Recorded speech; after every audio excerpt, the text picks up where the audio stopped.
Bonjour à tous, bonjour à vous quatre. Aujourd'hui, on va parler donc de la sécurité au travail, car la logistique, même si on l'ignore parfois, c'est un secteur aussi sinistré que le BTP, avec des taux de fréquence et de gravité qui sont 2 fois supérieurs à la moyenne nationale.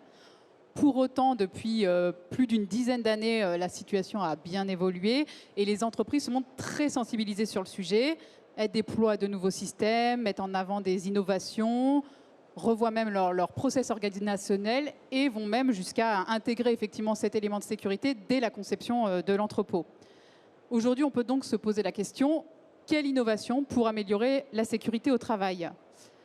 Et pour y répondre, j'ai donc 4 intervenants avec moi qui vont se présenter chacun d'entre eux. Je vous laisse, Émilie Boulin, commencer. Bonjour, donc Émilie Boulin, je suis responsable prévention à l'AFT, transport et logistique.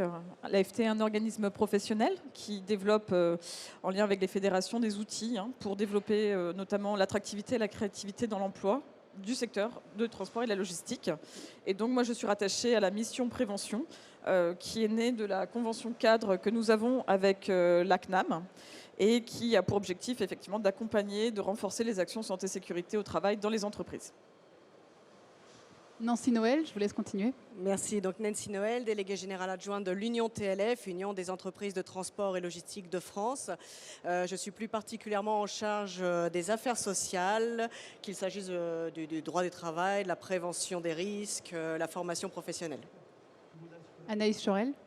Bonjour, moi je suis Anaïs Corel, je suis responsable du développement et intégration d'exosquelettes chez Japé Médical, donc qui est une société française qui a développé un exosquelette médical pour la prévention des problématiques de lombalgie au travail. Et Monsieur Laffineur. Donc, bonjour, Benjamin Laffineur. Donc, moi, je suis directeur de l'innovation chez Logs. Je suis ravi d'être ici avec vous pour ce temps d'échange. Moi, mon rôle, c'est donc de déployer les innovations au sein de Logs, au sein des différents sites, pour autant la partie prévention et sécurité au travail, et puis aussi pour les gains capacitifs et toutes les démarches RSE. Et donc pour préciser, j'imagine que tout le monde connaît Logs, mais vous pouvez peut-être présenter rapidement l'entreprise. Oui, alors donc on est prestataire logistique, on répond aux besoins de nos clients d'externalisation de leur logistique. On a aussi une prestation de transport qui nous permet d'offrir la meilleure prestation et les meilleurs coûts, les meilleurs services de transport. Voilà, je ne sais pas si c'est suffisamment clair. Ça. Alors bon, pour parler, effectivement, on parle de sécurité au travail, qui est souvent très liée aussi à la notion de santé, donc santé et sécurité au travail. Pour débuter, il est bien de définir tout d'abord la notion.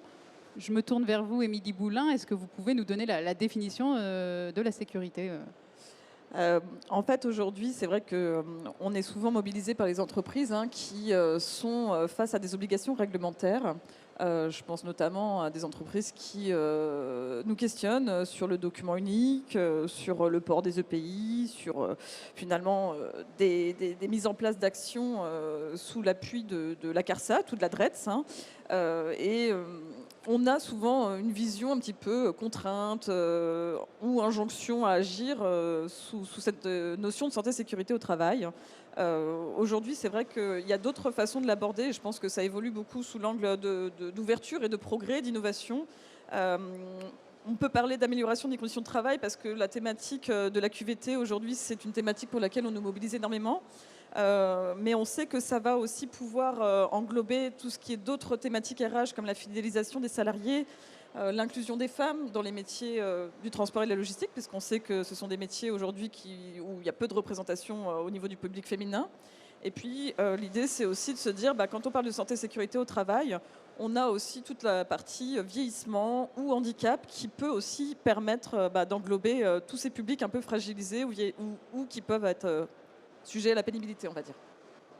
Donc, en tout cas, l'idée, c'est de se dire que quand on parle de santé et sécurité au travail, il faut avoir une approche pluridisciplinaire où, globalement, pour réduire les risques d'accident, c'est vrai qu'aujourd'hui, on a différents acteurs dans l'entreprise et ce n'est pas que le QHSE qui doit porter ce sujet-là.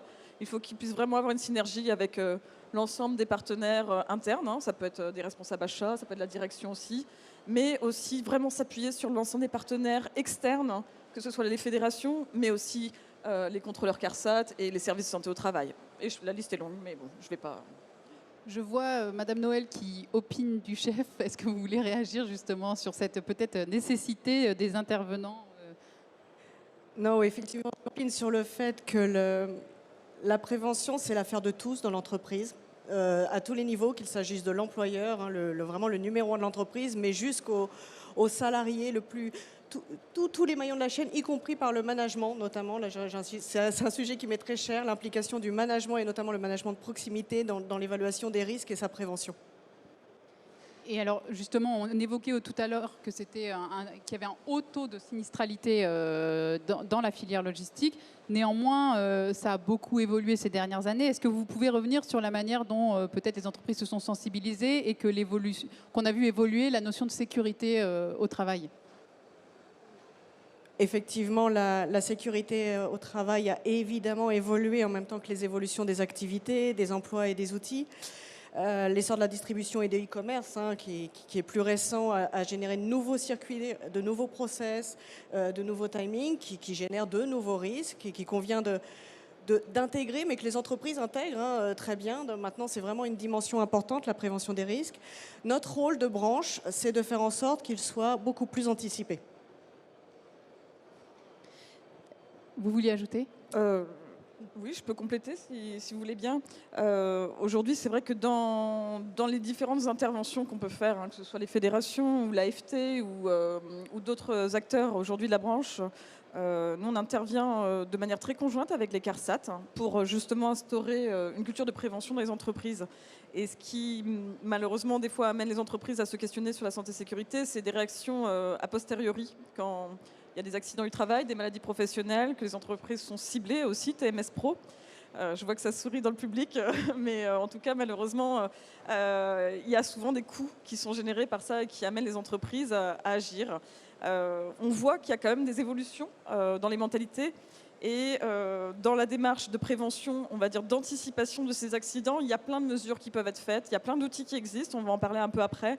Mais l'objectif, c'est vraiment de se dire, c'est pas une fois que l'accident est arrivé qu'il faut agir, parce que souvent, malheureusement, ça peut être un coût humain, mais aussi un coût financier très important sur un athée mortel. Aujourd'hui, pour votre secteur d'activité, c'est plus de 400 000 € imputés à une entreprise qui serait en taux individuel, c'est-à-dire une entreprise de plus de 150 salariés, si je ne me trompe pas. Donc, aujourd'hui, c'est des chiffres qu'on connaît peu, mais quand on y est confronté, on se rend compte qu'effectivement, on est au pied du mur et je ne veux pas être trop alarmiste, mais ça va.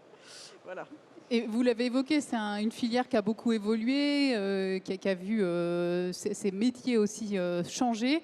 Anaïs Chorel, vous voulez peut-être aussi évoquer, vous, votre solution et en quoi vous apportez aussi une solution à cette évolution des mentalités? Alors effectivement, moi je partage ce qui vient d'être dit. L'intégration des exosquelettes en prévention santé au travail, ça a commencé il y a quelques années dans le secteur de la logistique et de l'industrie, mais essentiellement dans le secteur de la logistique. Et au début, on était beaucoup contactés par des entreprises qui avaient eu des accidents, des arrêts de travail liés à des problématiques de dos. Et en fait, on a vraiment vu une évolution de la demande où maintenant les entreprises essayent d'anticiper justement les problématiques avant d'arriver à l'accident, avant d'arriver aux pathologies. Le but étant vraiment d'agir en prévention plutôt qu'en action à une problématique qui a déjà été rencontrée dans la structure. Et alors, si justement, vous parlez des problématiques de taux, si on revient un peu aux risques, quels sont justement, si on veut les définir, quels sont ces principaux risques dans le secteur transport et logistique auxquels est confrontée la filière?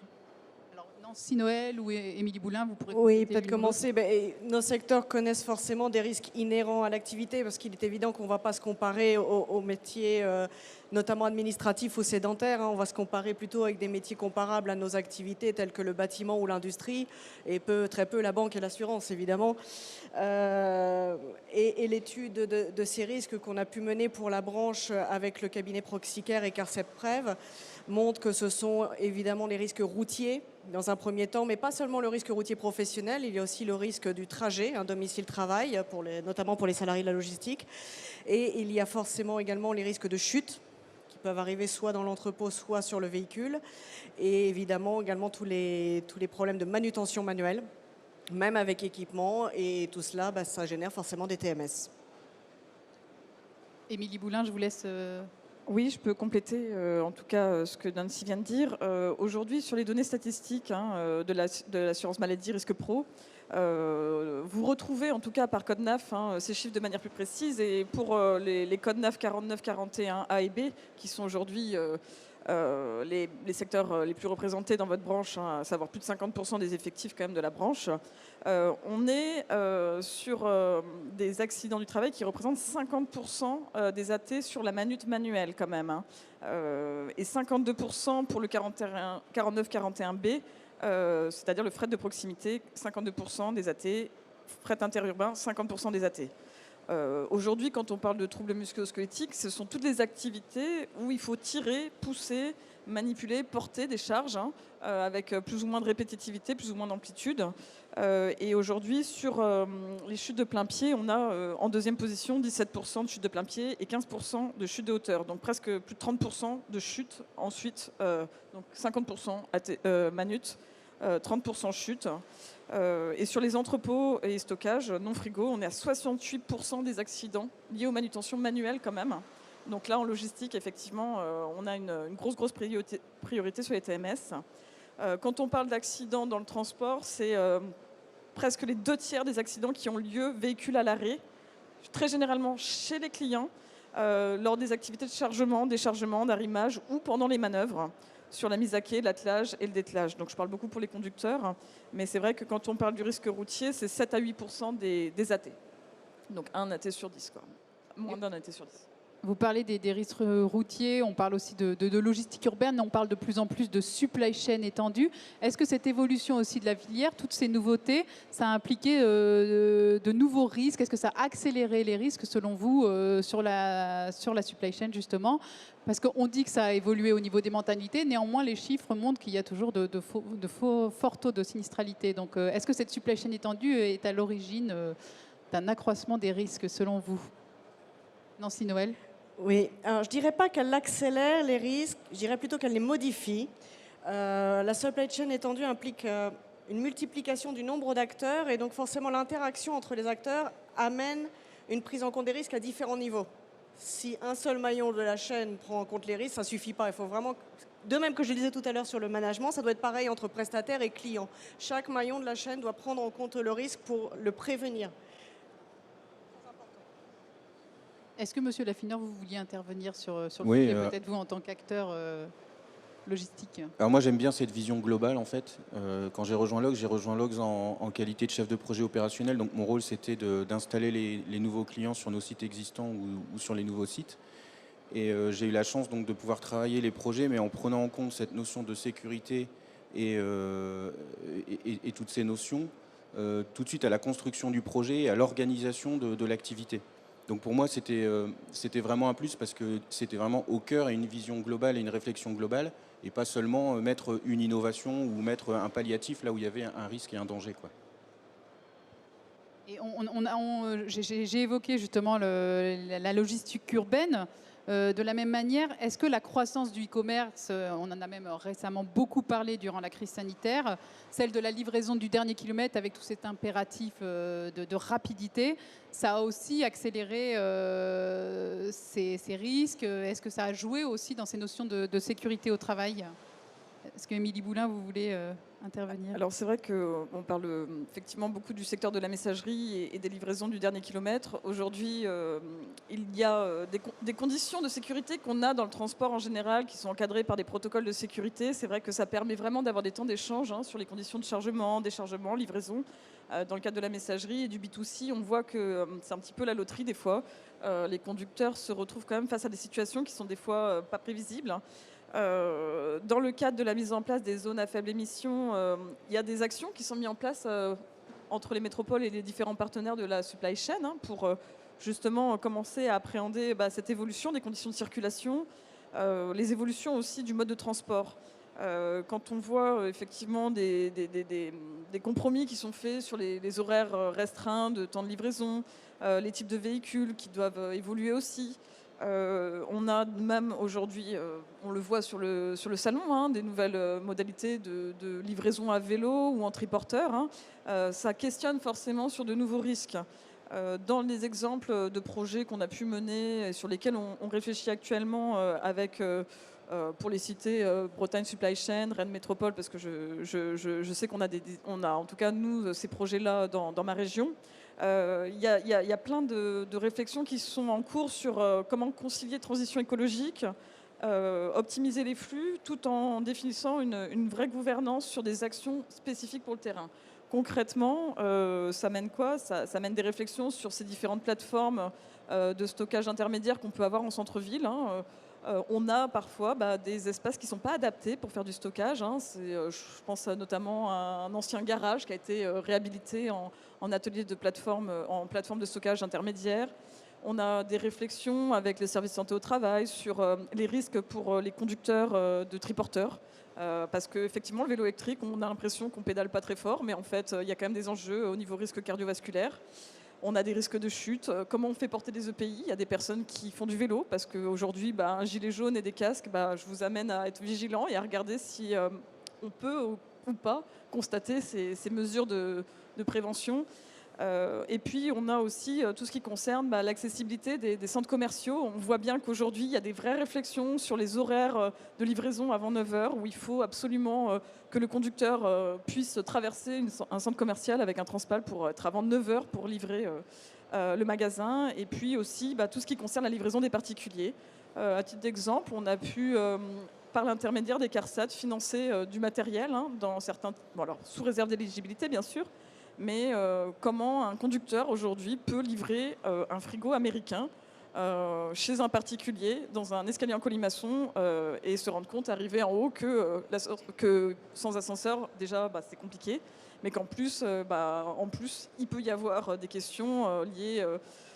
je sais pas moi, est-ce que le frigo il passe la porte de la cuisine du particulier quoi? C'est des choses toutes bêtes, mais on a des vraies situations où on a des vrais risques avec des manutentions, et c'est ça aussi tout ce qui est commande en ligne. Hein. On n'a pas forcément en tant que transporteur les informations, c'est toujours l'enjeu, hein, les informations opérationnelles sur l'accessibilité du lieu de livraison et les moyens de manutention qui seront les plus adaptés pour livrer la marchandise, quoi. Ouais, donc toute cette croissance du e-commerce joue dans l'amplification des risques, c'est ce que vous décrivez. Et en plus, il y a un deuxième point, et pas des moindres, c'est la cohabitation avec les habitants aujourd'hui qui devient de plus en plus sensible. Les conflits d'usage avec les riverains, c'est vrai que pour être un peu illustratif, on a aujourd'hui des entreprises qui nous disent « Moi, mon conducteur, il s'est fait prendre en photo par les riverains parce qu'il était stationné, il gênait la circulation et il finit sur les réseaux sociaux. » Donc il y a une pression psychologique en plus qui est exercée dans ce métier sur les salariés, et ça, aujourd'hui, c'est une problématique réelle. Au-delà des manutentions, c'est les risques psychosociaux et les agressions, quoi. Anaïs Chorel, je vous vois réagir. Est-ce que vous vouliez rebondir? Et effectivement, l'essor du e-commerce nous oblige en fait à avoir une vision un peu différente de l'intégration, d'innovation en termes de prévention, de santé et de sécurité au travail. Il est recommandé d'adapter l'environnement de travail à l'homme pour minimiser les risques, donc améliorer l'environnement de travail. Quand c'est dans un entrepôt, on peut penser au global parce que c'est notre environnement, quelque chose qu'on connaît. Quand on va livrer chez un particulier, l'environnement de travail, on y est contraint. Et effectivement, la problématique de est-ce que ça va passer l'escalier en colimaçon, est-ce que ça va passer la porte, comment est-ce que je fais quand je dois porter une charge lourde et que je ne suis pas dans un environnement que je connais. Donc on doit aussi du coup améliorer, changer le type d'innovation qui est intégré pour pouvoir s'adapter à des environnements qui ne sont pas des environnements standardisés ou qu'on peut connaître dans le milieu de la logistique. Oui, vous avez parlé des horaires de livraison, de toutes ces contraintes liées au e-commerce, de la pression psychologique. Il y a aussi cette question de comment on réussit à adjoindre la performance, à la performance les thèmes de santé et de sécurité. Donc comment conserver cette performance d'autant plus accentuée avec le e-commerce. Alors justement, quelles sont les solutions de prévention à mettre en place pour justement aller dans le sens d'une santé et d'une sécurité au travail malgré tous les impératifs de la filière? Je vous laisse commencer, Nancy Noël. Oui, merci. Les solutions recouvrent forcément plusieurs dimensions à notre sens. Hein. Il y a évidemment les innovations technologiques et je ferai un petit clin d'œil à Anaïs au passage en disant, en veillant à faire attention en amont de la mise en service aux éventuelles conséquences. C'est vrai que les premiers exosquelettes étaient jugés trop lourds, par exemple. Alors maintenant, ils ont été bien améliorés par rapport à il y a quelques années. Si on prend l'exemple du voice speaking dans les entrepôts, c'est pareil. Au début, on avait une voix un peu robotique, mécanique, qui pouvait être agressive à l'oreille des salariés. Maintenant, ça a été rendu beaucoup plus friendly, comme on dit. On peut même choisir une voix féminine ou masculine. Et du coup, voilà, c'est déjà moins de stress au travail et ça améliore la qualité du travail. Côté branche, on travaille actuellement à un projet d'accord sur la prévention des risques, alors notamment dans un premier temps en logistique, mais pour élaborer un plan d'action paritaire et qui visera plusieurs actions sous plusieurs dimensions. En outre, 18 mesures sous 4 dimensions. Il y a forcément des aspects pédagogie et communication, parce qu'il faut toujours rappeler, marteler les messages pour bien les ancrer dans les esprits à tous les niveaux, comme je le disais tout à l'heure. Le dialogue avec les partenaires sociaux en entreprise, au plus près du terrain, c'est important pour bien faire passer les mesures et qu'eux-mêmes passent les messages auprès des salariés. La formation continue, bien évidemment, mais également, on souhaiterait insister sur la formation initiale et à tous les niveaux, y compris l'encadrement, que la notion de prévention des risques soit ancrée dans les esprits dès la formation des futurs salariés. On a pour objet, voilà, Émilie citait tout à l'heure les indicateurs qui existent au niveau de l'assurance maladie. On souhaiterait avoir des indicateurs propres à la branche pour pouvoir affiner les données, les avoir plus régulièrement sur des périodes ponctuelles. Par exemple, le Black Friday bien connu dans le secteur, les périodes de fêtes de fin d'année, ça permettrait d'avoir vraiment des données plus fines. On voudrait axer aussi un gros travail sur l'accueil des nouveaux arrivants. Et quand je dis nouveaux arrivants, ce n'est pas les nouveaux salariés, ça vise également les intérimaires, puisqu'on sait qu'on peut avoir un sujet de prévention des risques et d'accidentologie au niveau des intérimaires.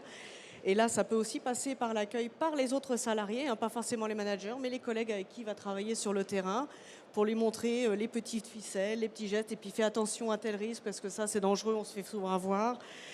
La prévention des risques prioritaires, donc on évoquait tout à l'heure, les TMS, les chutes, les accidents routiers, mais y compris les accidents de trajet.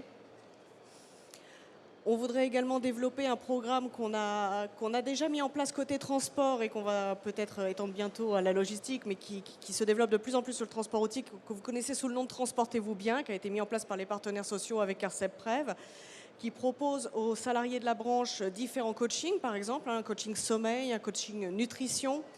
On peut également faire des bilans de santé. L'esprit, c'est que prendre soin de sa santé, c'est aussi diminuer les risques d'accidents. On peut éviter un accident cardiovasculaire, on peut éviter un problème de dos parce qu'on est en surpoids, par exemple. L'Aftral et Promotrans ont développé des formations dans le cadre de ce programme, par exemple sur les addictions également, et les gestes et postures.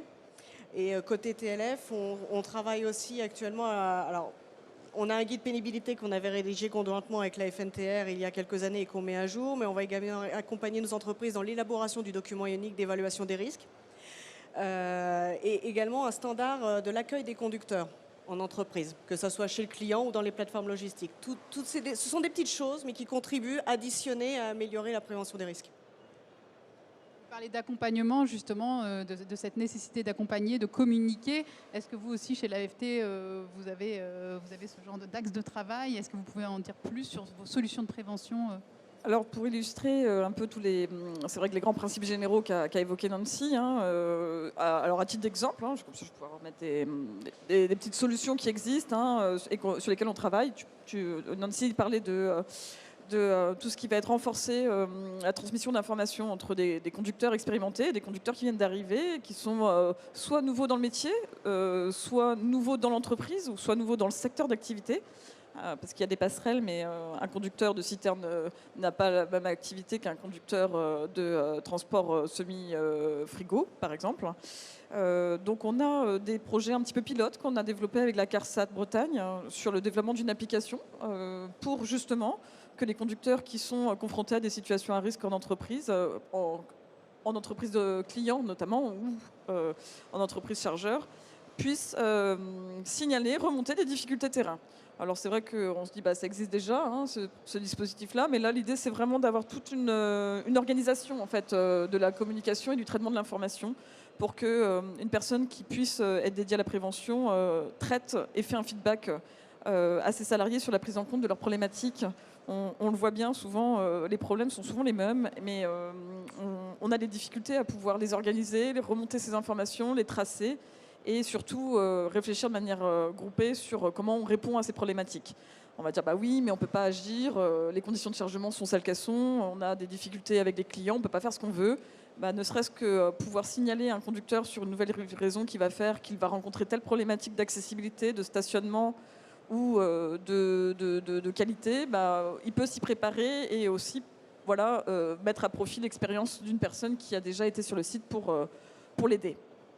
Sur après d'autres solutions, c'est vrai que on a la possibilité de pouvoir aussi accompagner les entreprises sur des solutions techniques. Hein.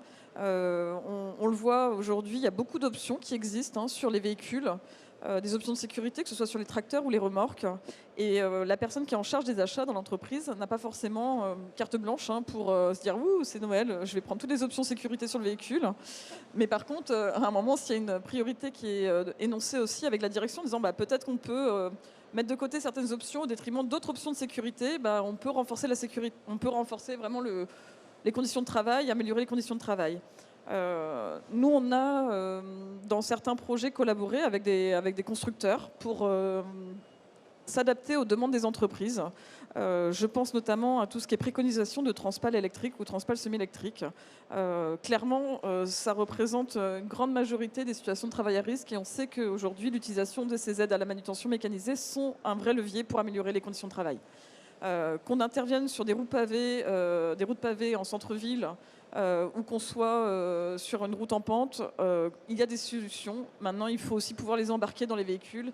Et je sais qu'on a eu des propositions de constructeurs qui étaient en capacité de répondre à cette demande. Il fallait juste effectivement le leur formuler et trouver des financements qui aussi pouvaient permettre, je ne sais pas moi, d'amener des caissons de rangement en dessous des semis pour pouvoir ranger des transpales, pour pouvoir les brancher. Réfléchir à des transpales semi-électriques qui sont aussi peu encombrants qu'un transpale classique. Et la réalité, c'est que si aujourd'hui on en parle aux salariés, certains ont même des reconnaissances travailleurs handicapés et peuvent, entre guillemets, être aidés au financement de ces aides. La CARSAT aussi intervient sur le financement de ces aides pour des entreprises de petite taille, bien sûr, mais il faut vraiment aller chercher les ressources là où elles sont et engager aussi les responsables achats des entreprises pour pouvoir équiper et accompagner les salariés. Vous avez évoqué différentes solutions de prévention, qu'elles soient matérielles, par des démarches, par des nouveaux protocoles, des financements. Ces solutions de prévention, elles peuvent même aller jusqu'à intégrer la sécurité dès la conception du bâtiment. Et c'est ce que vous faites chez Logs. Est-ce que vous, Monsieur Laffineur, vous pouvez nous évoquer justement votre travail là-dessus? Oui, alors c'est très intéressant. Enfin, moi, j'adhère complètement à la notion d'accueil des collaborateurs, qu'ils soient intérimaires ou titulaires d'ailleurs. Nous, c'est quelque chose qui est très très important. J'ai eu la chance chez Logs de pouvoir installer des nouveaux clients sur des nouveaux sites, et donc des nouveaux sites qu'on bâtit complètement et qu'on design pour nos clients. Et effectivement, souvent, on s'est rendu compte qu'on pensait, on designait vraiment les process, l'intérieur, ce qui se passait à l'intérieur du bâtiment, etc. Et ce qui se passait entre les murs du bâtiment et l'extérieur, donc l'accueil chauffeur, on en parlait tout à l'heure, tout ça, en fait, on avait plus de mal à l'imaginer. Et quand on construit une nouvelle activité, enfin, quand on met en place une activité dans un nouveau bâtiment, il y a des nouveaux collaborateurs à accueillir ou des collaborateurs avec parfois des reprises de personnel, donc des process qui changent, du matériel qui change, enfin, voilà, tout l'environnement de travail qui change. Et donc tout ça, il faut savoir l'accompagner, accueillir, expliquer et prévenir les risques, c'est ça aussi. On parle de prévention. Votre solution, Anaïs Chorel, elle est aussi là en prévention. Elle n'est pas là que pour intervenir après qu'il y ait lombalgie, mal de dos, qu'il y ait, voilà. L'aspect prévention est tout à fait présente aussi. C'est ça. L'exosquelette, c'est une solution parmi toutes les autres qui ont été citées en prévention et sécurité santé au travail. Alors, nous, on a tendance à dire que l'exosquelette, c'est pas la solution miracle à tous les problèmes du monde, loin de là. Sinon, on en aurait tous un sur le dos, même aujourd'hui. On fait partie, nous, de la commission INRS avec l'AFNOR sur la normalisation de l'intégration des exosquelettes en santé et sécurité au travail. L'intérêt, en fait, de cette commission, c'est de normaliser l'intégration des exosquelettes, faire comprendre aux entreprises que l'exosquelette ne va pas tout résoudre, que ça fait partie d'une démarche globale de santé et sécurité au travail et qu'il est important de l'intégrer avec d'autres solutions techniques, organisationnelles, humaines, pour pouvoir minimiser au maximum les risques, les risques en entreprise.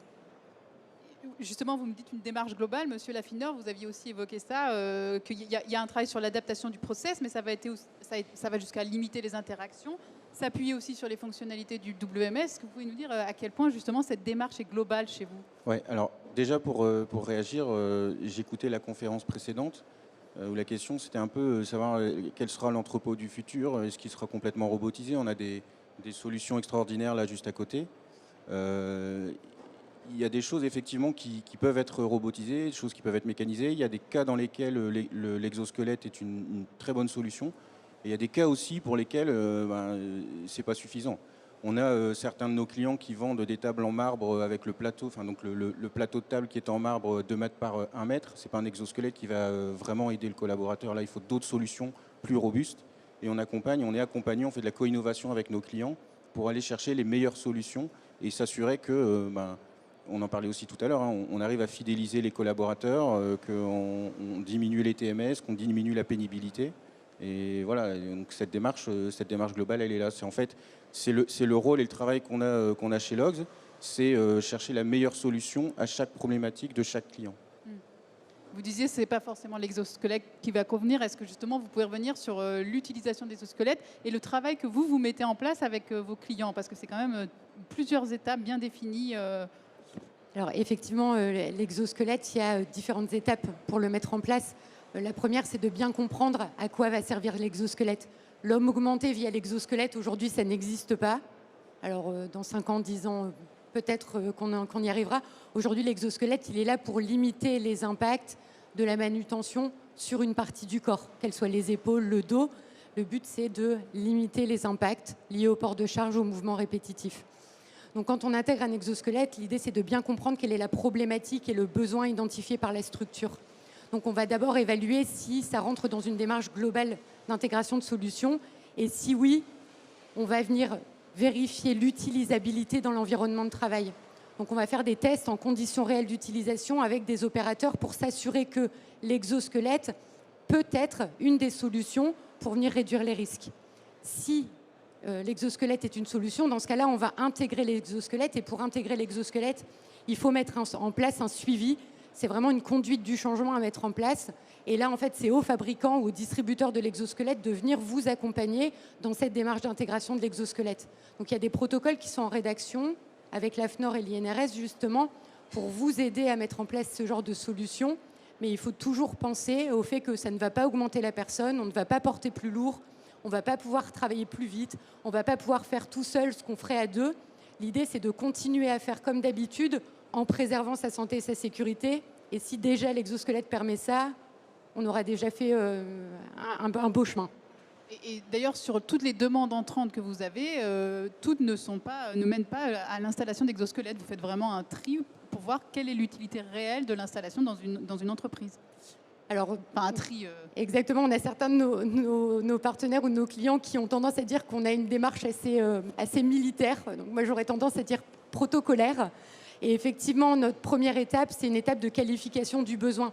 On se refuse d'aller dans une entreprise dont l'idée, c'est juste d'intégrer un exosquelette ou d'acquérir un exosquelette parce que c'est à la mode ou parce que c'est une innovation sympa. Généralement, sur une centaine de demandes qu'on va recevoir, on va valider l'adéquation entre le besoin et le produit chez uniquement une trentaine de demandes. Donc il y a 70% des demandes à qui on va dire, 70% des contacts entrants à qui on va dire notre solution ne nous semble pas la meilleure pour répondre à votre problématique. Chez ces 30%, on va aller faire un essai sur le terrain, donc valider avec les opérateurs en conditions réelles que la solution est pertinente. Et là, c'est pareil. Chez les 30% de clients chez qui on va aller, ça ne veut pas dire qu'on va intégrer l'exosquelette, puisqu'il y a encore 50% environ chez qui on va se rendre compte que la solution n'est pas la meilleure et où on va recommander une autre solution, ou alors on va dire qu'effectivement, l'environnement peut être adapté, ou alors la solution n'est pas envisageable en raison de contraintes environnementales. Et donc, vous avez eu l'occasion de travailler justement avec Logs. Est-ce que vous pouvez, Monsieur Laffineur, revenir sur la manière dont vous avez travaillé ensemble?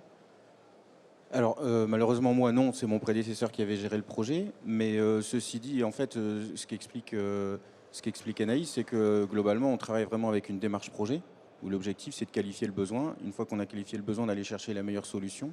Et il se trouve que parfois, c'est l'exosquelette, parfois, c'est pas l'exosquelette parce que les charges sont trop lourdes ou le système n'est pas adapté. Et alors, est-ce qu'on peut revenir justement avec vous sur vous, ce que vous mettez en place dans votre entreprise? Donc, vous avez une présentation qu'on va faire défiler et vous allez pouvoir un petit peu témoigner et décrire les solutions que vous mettez en place. Ouais, alors la présentation, c'est surtout vraiment de l'illustration de solutions qu'on a mises en place. Alors je vais parler pour commencer donc du système de cale de sécurité des quais. Si vous tournez la tête, vous avez le système ASA qui fait exactement la même chose. Et nous, on a choisi le système GMR Safety qui est ici sur le salon également et en première page du magazine aujourd'hui. Nous, on l'a mis en place pour un site particulier qu'on construisait du côté de Cambrai. Le directeur de site nous a fortement alerté quand il est arrivé sur le projet, sur le site, donc directeur de site qu'on a recruté, sur les dangers, sur les risques qu'il y avait sur cette activité-là. Et aujourd'hui, c'est un système qui fait partie de nos standards, c'est-à-dire que sur tous les bâtiments qu'on construit, qu'on conçoit, ce système-là est présent.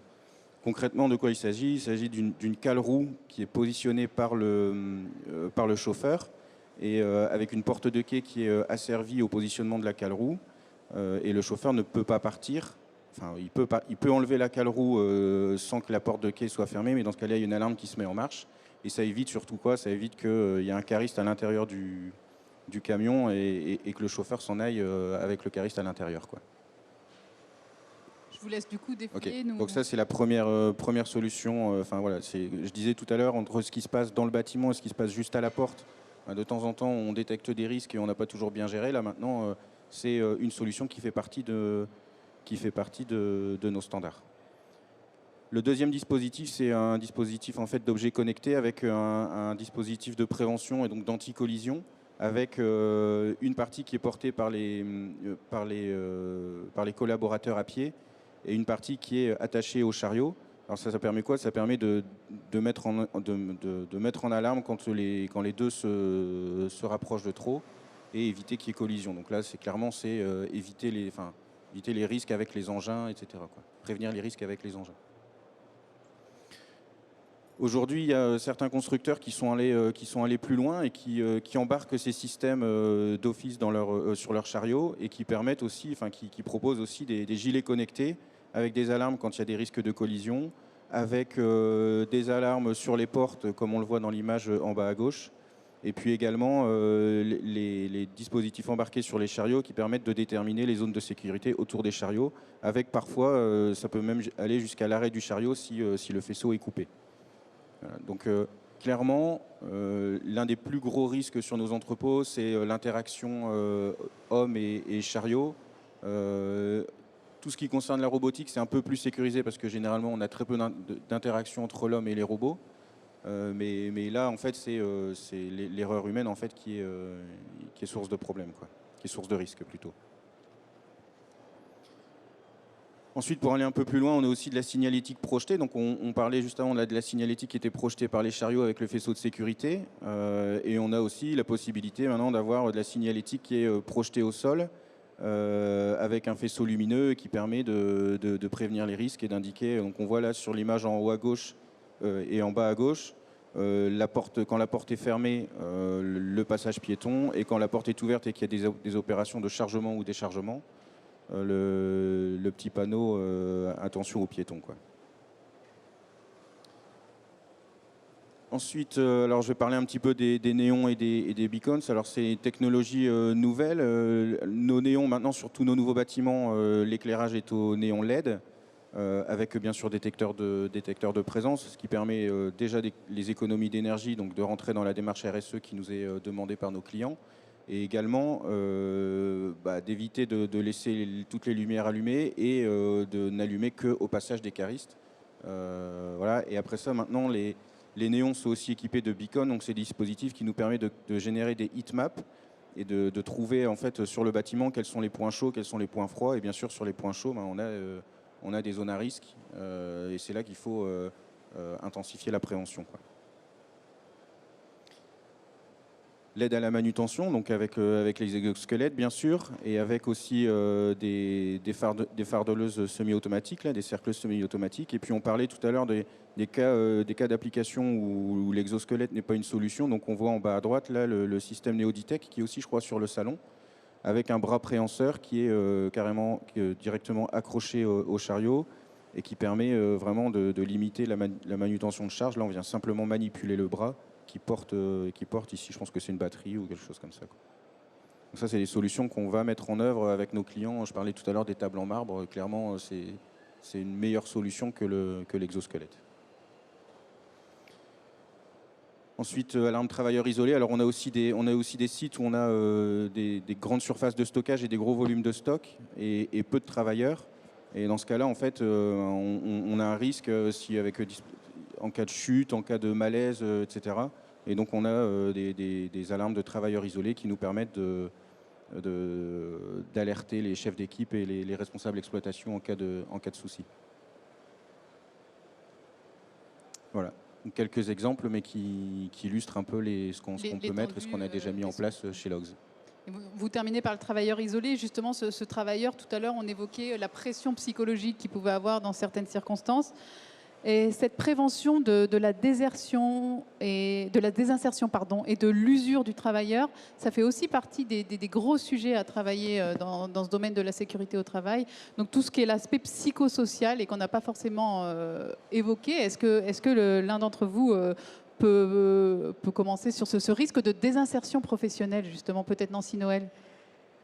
Oui, alors sur deux sujets, donc l'usure professionnelle que vous évoquez dans un premier temps et qui va venir de plus en plus. On sait qu'on a un sujet à ce niveau-là, parce qu'autant l'accidentologie, c'est assez instantané, et avec des mesures de prévention, ça peut être rapide pour faire baisser les taux. Sur l'usure et la maladie professionnelle, ce sont des choses qui s'installent dans le temps. Et on aura beau prendre des mesures, ça ne va pas s'arrêter tout de suite. Il y a un effet de masse qui va être plus long à arrêter, et on sait que les taux risquent de continuer à monter pendant quelques temps avant de pouvoir les réduire, mais il est urgent de s'en préoccuper en tout cas. On a notamment le sujet de la pénibilité, on l'a évoqué tout à l'heure, le guide FNTR TLF sur la prévention de la pénibilité que l'on est en train de mettre à jour avec tous les nouveaux outils qui sont apparus depuis 2016. On a refait des mesures au niveau du bruit, etc. Et donc on va cette fois le porter à homologation, comme on appelle ça, auprès de l'administration pour en faire un référentiel homologué, un référentiel de branche. Le projet de plan d'action aussi que j'évoquais tout à l'heure, on prévoit un pan sur l'usure professionnelle pour favoriser par exemple tous les nouveaux outils émergents que les entreprises comme Logs utilisent, mais également des mesures de management comme la rotation des équipes pour éviter les gestes répétitifs, d'être toujours cantonné à la même tâche jour après jour. Et la rotation des fonctions permet aussi de limiter ce risque d'usure. L'accompagnement mécanique, bien évidemment, on l'a montré, mais aussi en rotation pour éviter toujours les mêmes choses répétitives. Dans notre projet de plan d'action, on a également un volet de lutte justement contre la désinsertion professionnelle que vous évoquiez, Charlotte. C'est un risque émergent. On voit de plus en plus des salariés qui s'isolent après des arrêts de longue durée. Où finalement on ne sait pas trop comment revenir, comment reprendre le contact, comment ne pas perdre le contact. Oui, il y aurait eu un doublement des arrêts de longue durée ces 15 dernières années dans le domaine de la logistique, justement. Oui, j'ai plus le chiffre en tête, mais c'est pas impossible. Est-ce que ce serait dû à l'industrialisation croissante du secteur? Non, il y a tous ces sujets dont on évoquait sur l'usure et que l'on commence à vraiment bien prendre en compte, mais qui, comme je le disais, sera plus longue à arrêter, donc les arrêts de longue durée, voilà. Et surtout ce facteur où une fois qu'on est en arrêt, quand revenir et comment revenir. C'est compliqué quand on a été arrêté 1 an, 2 ans, 3 ans, de revenir dans l'entreprise, refaire le métier qu'on faisait avant. Et donc c'est quelque chose qu'on doit vraiment prendre en compte maintenant. Il faut savoir que la dernière loi santé au travail qui a été publiée au mois d'août, la loi Rixain, prend en compte ce sujet et permet par exemple maintenant de faire des entretiens intermédiaires avec le salarié sans intrusion dans la vie privée puisqu'il est tout de même en arrêt de travail. Mais c'est quelque chose qui peut maintenant s'organiser avec l'accord du salarié pour reprendre contact et appréhender son retour le plus confortablement possible pour lui. Et c'est l'occasion par exemple de remettre vraiment en avant le temps partiel thérapeutique qui peut être une solution. J'en parle très aisément puisque moi-même j'avais eu une hernie discale et j'ai fait le temps partiel thérapeutique pour revenir progressivement à mon poste de travail chez TLF en Normandie à l'époque. C'est une solution vraiment très confortable dès lors qu'elle est bien organisée. Et donc toutes ces mesures maintenant sont beaucoup plus facilitées, notamment depuis la dernière loi santé au travail. Et notre projet de plan d'action visera à rendre ça accessible et à l'ancrer dans les esprits des entreprises et des salariés. Émilie Boulin, est-ce que vous vouliez intervenir sur cette question justement du risque psychosocial, de l'usure? Alors, bon, c'est vrai que quand on parle de désinsertion et qu'on parle des salariés qui sont déjà, on va dire, en grosse difficulté, hein, mais en fait, l'idée, avant tout, c'est de pouvoir vraiment structurer et organiser dans l'entreprise comment on gère ces situations-là. Anaïs le disait, hein, il y a des entreprises qui pensent solutions techniques et qui se disent bah tiens, je vais trouver une solution, ça va être facile, je vais résoudre mes problèmes. En plus, ce salarié-là avec son hernie, par exemple, il a des restrictions médicales longues comme le bras. Le médecin nous a bien mis en garde sur tout ce qu'il pouvait plus faire. Et globalement, si une solution technique ne répond pas, bah, on va vers l'inaptitude. Et aujourd'hui, l'inaptitude, c'est quand même malheureusement la seule solution que les entreprises trouvent, ou ne trouvent pas finalement, parce qu'ils n'ont pas de solution, parce qu'ils partent en inaptitude. Globalement, on voit bien dans les entreprises qu'il y a parfois une méconnaissance de tous ces mécanismes. Il y a parfois une méconnaissance de qu'est-ce qui génère aussi la pénibilité, qu'est-ce qui génère l'accident du travail.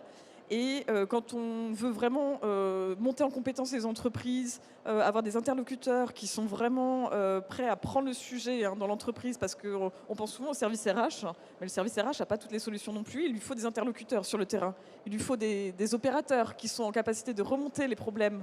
Et il faut des intervenants intermédiaires, type préventeurs ou responsables de site, qui vont aussi pouvoir piloter cette démarche de prévention.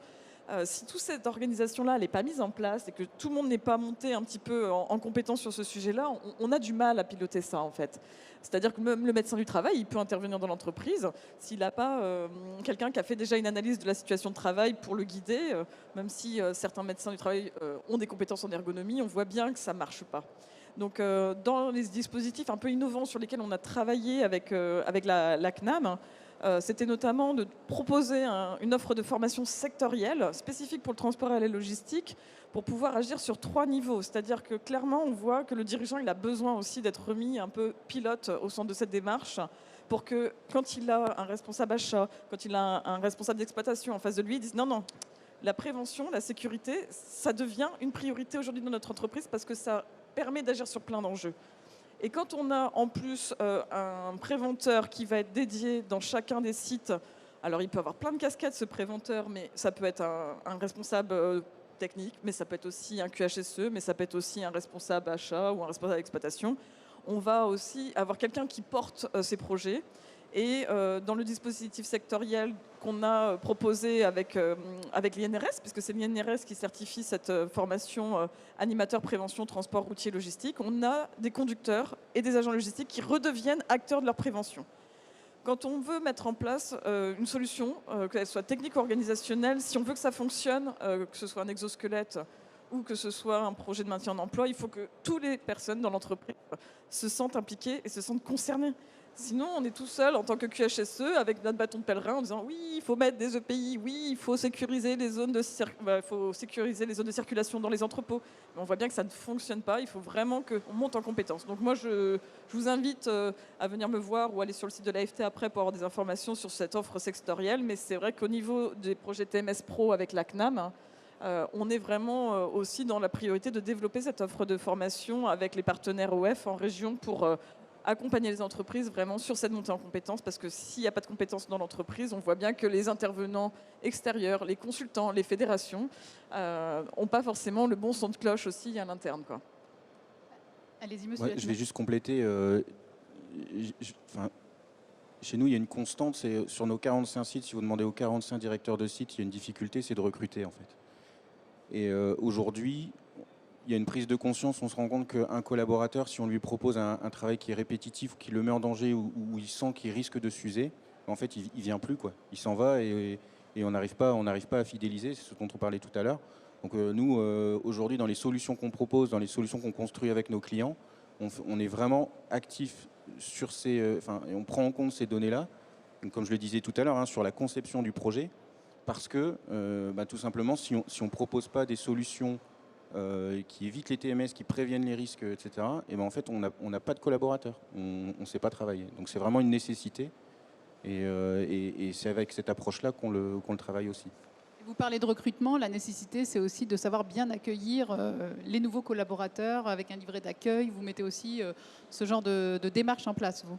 Oui, alors, oui, effectivement, on en parlait tout à l'heure, mais au-delà, quand on accueille le collaborateur, la solution, elle est choisie, elle est construite et elle est en place et il n'y a plus qu'à l'utiliser. Mais c'est vraiment dans la conception de la solution où, quand on fait les entretiens de recrutement, quand on présente les sites, quand on accueille les collaborateurs, ils se rendent compte très vite si c'est un job et quelque chose qu'ils vont pouvoir faire en sécurité et sans s'user, ou si c'est quelque chose qui ne va pas leur convenir, et dans ce cas-là, ils s'en vont, et puis c'est tout, quoi. Anaïs Chorel, je vous voyais valider les propos de chacun. Est-ce que vous voulez rebondir dessus? Exactement, je vais prendre l'exemple concret du travail qu'on a fait avec Logs. Dans chacun des projets qu'on a mis en place avec Logs, que ce soit en prévention ou dans le maintien dans l'emploi d'une personne qui avait un handicap lombaire, il y a toujours eu une gestion en mode projet par les différents interlocuteurs dans l'entreprise, que ce soit la cellule innovation, les RH, les directeurs de site, les opérateurs, les chefs d'équipe. À chaque fois, il y avait l'ensemble des parties prenantes du projet qui étaient présents à chacune des étapes. Et c'est ce qui fait que ça fonctionne. C'est ce qui fait que le salarié qui a eu une problématique de dos et qui est en arrêt, qui revient au travail, qu'il ait ou non une reconnaissance travailleur handicapé, quand on lui propose une solution, parce qu'il a été intégré dès le début de la démarche, forcément, il perçoit l'impact positif que ça peut avoir, parce que c'est validé par le médecin, parce que son directeur ou son responsable cherche des solutions pour faciliter son quotidien au travail. Et c'est ça qui fait aujourd'hui que ça fonctionne, tant en prévention qu'en maintien dans l'emploi. C'est parce que l'ensemble des parties prenantes a son mot à dire sur est-ce que c'est la bonne solution pour la problématique qui est rencontrée. Ce travail collaboratif que vous évoquez, il peut même être plus large sur un partage de bonnes expériences entre entreprises. Et à l'Union TLF, vous travaillez aussi là-dessus, sur ce travail collaboratif dans l'écosystème, en fait. Oui, effectivement, on fonctionne beaucoup par groupe de travail thématique et notamment notre groupe de travail santé et sécurité au travail, pénibilité qui œuvre sur tous ces aspects. Et on voit les entreprises beaucoup pratiquer l'échange de bonnes pratiques. Se filer des astuces, tiens j'ai utilisé tel outil, c'était pas mal, non moi j'ai utilisé celui-là, vraiment pas du tout. Ça permet entre nous de benchmarker ce qui fonctionne. Et ça va le généraliser plus ou moins dans les entreprises. Et là, notre volonté, c'est de passer au cran du dessus et de partager toutes ces bonnes expériences de nos entreprises du groupe de travail à destination de l'ensemble des adhérents pour ensuite pouvoir les adapter à tout le monde, toutes plus petites entreprises comprises. C'est vraiment un sujet. Donc on parle de collaboration, de la nécessité de s'informer, de mettre en place des solutions matérielles, mais aussi organisationnelles. Du coup, si on veut conclure, quelles évolutions peut-on entrevoir pour faire mieux demain? Quelles sont les pistes de travail qui sont à l'œuvre? Alors, il y a évidemment l'exosquelette. Est-ce que vous voulez chacun avoir un mot pour conclure sur de la prospective? Je vous laisse. Allez-y. Oui, en fait, tout à fait. Ce qui vraiment motive les acteurs de l'entreprise à agir, c'est de travailler en synergie avec tous les partenaires. On voit qu'on a des offres de services qui sont assez riches, que ce soit les fédérations, que ce soit les financeurs de formation comme l'OPCO, que ce soit les CARSAT qui aujourd'hui sont aussi très présents dans les entreprises. On a des actions prévues en 2022 avec les partenaires pour justement, dans le sens de partage de bonnes expériences, proposer des clubs prévention avec l'ensemble des partenaires de la branche en région pour les entreprises. Ça peut être soit piloté par les CARSAT, soit piloté par les FEDE, soit piloté par l'AFT, mais c'est vrai que je vous invite à vraiment prendre contact avec tous vos partenaires en région pour savoir quelles sont les initiatives qui sont proposées, parce que ça bouge beaucoup en ce moment. Sur le partage des bonnes pratiques, c'est vrai qu'aujourd'hui, il y a beaucoup d'outils qui existent, qui sont à votre disposition, que vous ne connaissez pas forcément. Je pense à tous les outils de l'INRS qui sont très riches. Je pense aux outils des FEDE. Je pense aux outils aussi que nous développons à l'AFT, puisqu'on a une boîte à outils qui est sur notre site et dans lesquels on répertorie les outils des partenaires aussi. Donc aujourd'hui, c'est vrai qu'on vous invite à venir nous voir et à nous demander aussi quelles sont les informations qui pourraient vous aider en fonction de vos problématiques à agir. Parce que globalement, je pense qu'on est tous d'accord sur le discours, c'est qu'il faut avoir une approche globale. Dans l'entreprise, il y a plein de problématiques, des problématiques de santé, mais des problématiques financières. On voit que la casse marchandise, les sinistres véhicules, c'est des thématiques qui sont aussi souvent mis en avant par les dirigeants et qui disent bah ouais, mais moi, les coûts AT&MP, c'est pas ma priorité pour le moment. J'ai presque envie de dire une situation de travail dégradée, elle agit sur toutes les situations sur tous les enjeux. Et finalement, un conducteur qui est en difficulté pour livrer une marchandise, qui se casse la gueule de la palette, et qu'en même temps, il est en pression parce qu'il y a des gens qui klaxonnent autour et qui doivent faire une manœuvre avec son véhicule. Enfin bref, on voit bien les contraintes qu'ils ont. Il y a de la casse véhicule, il y a de la casse humaine et il y a de la casse marchandise. Et généralement, tout ça, ça va ensemble. Donc, il faut pouvoir organiser vraiment la prise en compte de ces difficultés et réfléchir avec tous les services en même temps, quoi. Allez-y, Nancy Noël. Oui, nous, notre souhait d'évolution serait vraiment d'ancrer la culture de la prévention des risques à tous les échelons. Je le disais tout à l'heure, donc du salarié au manager, à l'employeur, jusqu'au client et même au concepteur de l'entrepôt, hein, ça peut aller jusque-là, pour que tout à chacun soit en sécurité à son travail, parce qu'en plus, le salarié, il n'y a rien de plus précieux qu'un salarié dans une entreprise, hein. Et il faut vraiment que la sécurité soit l'affaire de tous, parce que c'est aussi un facteur clé de l'attractivité, comme l'a signalé monsieur tout à l'heure. Est-ce que vous souhaitez aussi conclure ? Oui. Moi, je vais juste rajouter, faites-vous accompagner en amont du projet, faites-vous accompagner en aval du projet.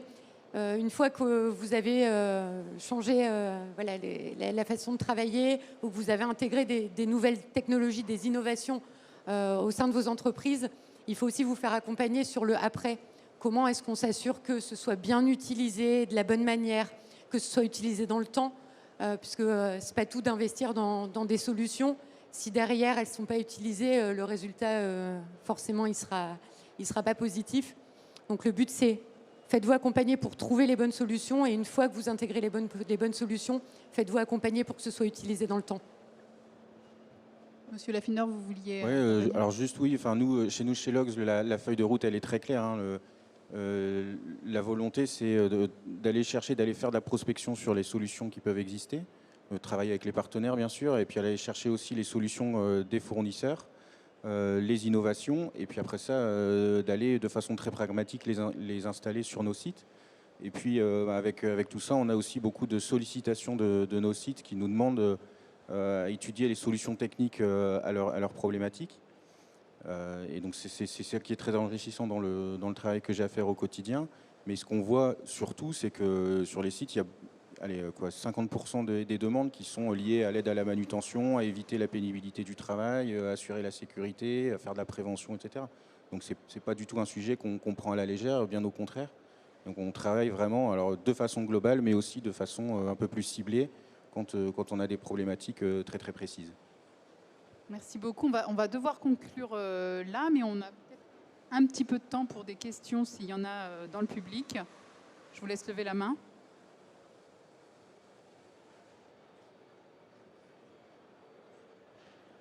Pas de questions. Alors, juste moi, j'ai peut-être une dernière question. Comment justement on peut éviter ce décrochage entre la réalité du terrain et ce besoin de productivité? Est-ce que c'est ça justement le principal enjeu, conserver la productivité mais ne pas user le salarié? Est-ce que c'est ça tout l'enjeu aujourd'hui? Allier la santé et l'efficacité au travail, je pense que c'est fondamental. Aujourd'hui, des salariés en bonne santé, c'est aussi une entreprise en bonne santé. Je pense que ce qui est important vraiment, c'est de se dire que accompagner les salariés dans la formation, l'intégration, l'utilisation des marchandises, la bonne conduite des véhicules, c'est de l'investissement. Et l'important, c'est vraiment de pouvoir bien peser le coût et le bénéfice de toutes ces mesures, en fait, hein.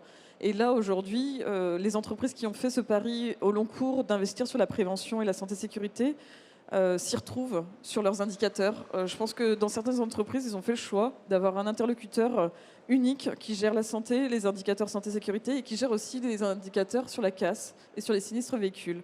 Et ce qui est intéressant avec ces métiers-là, ces fonctions qui maîtrisent tous ces thématiques-là, c'est qu'ils voient, en fait, les interactions qu'on a entre tous ces sujets, en fait. Je pense que clairement, santé et efficacité, ça va vraiment ensemble, et c'est une démarche vraiment globale qu'il faut avoir. Ouais. On l'a toujours dit. Je vous remercie tous les quatre d'avoir été présents. Je vous laisse peut-être vous entretenir s'il y a des questions qui se font par la suite dans le public. Merci à tous d'avoir été présents. Merci beaucoup.